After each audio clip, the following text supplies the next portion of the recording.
Després d'haver vist com hem d'accentuar la E, ara és el torn d'una altra vocal, la O, que també pot dur tant accent obert com accent tancat. En aquest vídeo aprendràs a accentuar la O correctament i això et permetrà millorar l'ortografia. Per fer-ho fàcil, hem de veure què passa en tres situacions, quan les paraules són agudes, planes o esdrúixoles. I, com a norma general, veurem que en les agudes la majoria d'accents que escrivim sobre la O són tancats, mentre que en les planes i les esdrúixoles la majoria són oberts. Però anem per parts i comencem per les agudes. Com hem dit, comprovem que la majoria du un accent tancat. És a dir, si has d'accentuar una O en una paraula que té la síl·laba tònica en última posició, la major part de les vegades hauràs de fer aquest accent tancat. Per això és molt útil que aprenguis quines són les excepcions, les úniques paraules que faran l'accent obert. Aquí hi ha un bon grup de derivats i compostos de paraules com ara bo, so i to, entre els quals hi podem destacar l'expressió de debò. També els participis dels derivats del verb cloure, que acaben en clos, i són inclòs, exclòs, conclòs i reclòs.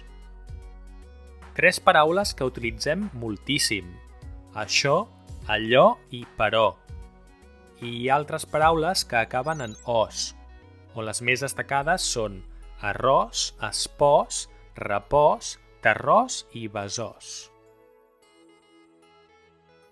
Pel que fa a les paraules planes, aquelles amb la síl·laba tònica en la penúltima posició, la majoria fa l'accent sobre la O obert, al contrari que les agudes.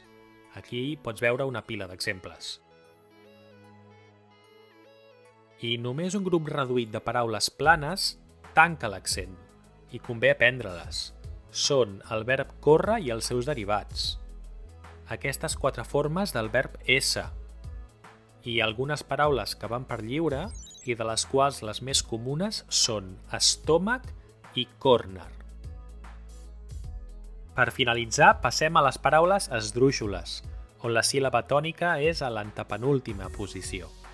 I, igual que les planes, la gran majoria té l'accent sobre la O obert.